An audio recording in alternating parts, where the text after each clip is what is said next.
Welcome to my channel.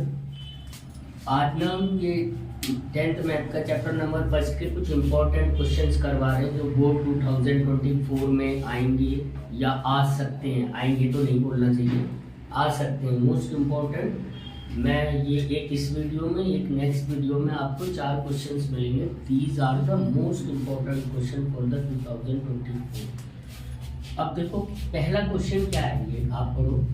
The LCM of two prime numbers P and Q, where P is greater than Q, is 221. Find the value of 3P minus Q. दो prime number हैं जिनका LCM 221 है और इसमें condition क्या apply है कि P is greater than Q है। तो सिंपल सी बात है कि अगर हम 221 को क्या करेंगे बच्चों, 221 का हम सबसे पहले 221 को अगर हम फैक्टराइज करेंगे तो ये किससे फैक्टराइज हो जाएगा आप बताओ, है ना। ट्राई करके देखो कि आप ये किससे हो जाएगा।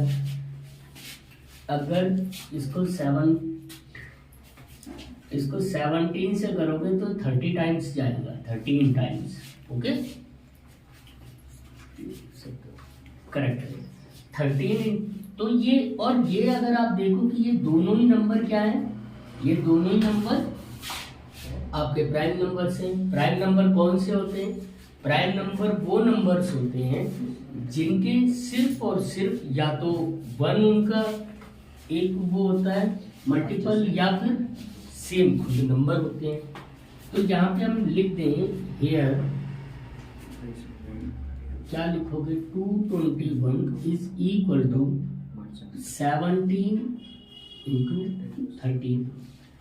और अगर आपको एलसीएम निकालना पड़ता है, प्राइम नंबर्स का एलसीएम हमेशा उन दोनों के मल्टीप्लिकेशन से ही निकलता है, तो यही एलसीएम होगा जो आपको गिवन है। अब इसमें एक कंडीशन ये भी अप्लाई है कि P is greater than Q, तो आप इसको P मान लोगे और इसको Q मान लोगे, है ना। तो अब इसको अकॉर्डिंग टू क्वेश्चन इसको इसमें पुट कर दो। 3 इंटू 17 माइनस 13, ये कितना हो गया, ये 51 माइनस 13, तो ये कितना हो गया, ये हो गया आपका 11 में से 3 जाएगा तो 8 एंड 4 में से बन गया 38। This is the answer. Okay बच्चों, तो इस तरह का क्वेश्चन या इसी तरह का कोई रिलेटेड क्वेश्चन आए तो आपको यह याद रखना है कि जब उसमें दो प्राइम नंबर की बात हो रही हो तो उन प्राइम नंबर्स का एलसीएम जो होता है उन दोनों का मल्टीप्लिकेशन होता है। ओके, नेक्स्ट क्वेश्चन क्या है, if the HCF of 65 and 117 is expressible in the form of this 65 and चलो एचसीएफ निकालते तो सबसे पहले हम 65 के ही वो कर लेते हैं। क्या कर लोगे, इसको आप 13 से कर लो तो 13 इंटू 5 हो गया तो ये 5 आ जाएगा। दूसरे को आप निकालोगे 117, इसको भी 13 से करोगे कितने टाइम जाएगा, 9 टाइम जाएगा, फिर 3 एंड फिर 3, है ना। तो अगर हम यहाँ पे लिखेंगे आंसर में क्या लिखेंगे बच्चों, 65 लिखेंगे is equal to 13 multiply by 5 लिख दोगे आप। फिर 117 लिखोगे, इसको क्या लिखोगे, 13 multiply bye 3 multiply by 3, correct, ठीक है। तो अब आपको एचसीएफ पता है क्या, जो कॉमन फैक्टर होता है वो एचसीएफ हो जाता है। तो एचसीएफ इज इक्वल टू कितना है, 30।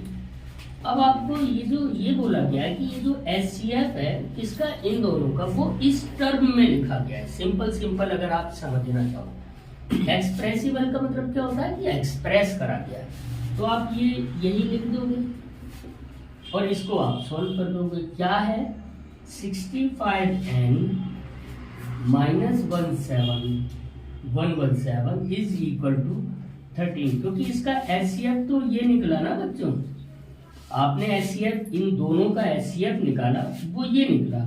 और आपसे क्वेश्चन में बोला गया है कि जो इन दोनों नंबर्स का एचसीएफ है वो इस टर्म में उन्होंने एक्सप्रेस करा है, तो एन की वैल्यू बताओ, है ना। तो अब इसको हम कर लेंगे। तो 65n is equal to 13 plus 117। अब ये कितना हो जाएगा, 65n इज इक्वल टू, ये हो गया 130, 7 और 3 0, 112 और 1 3 काटते हैं। तो n इजकल टू 130 अपॉन 65। तो n इजकल टू कितना आ गया बच्चों, n इजकल टू 2।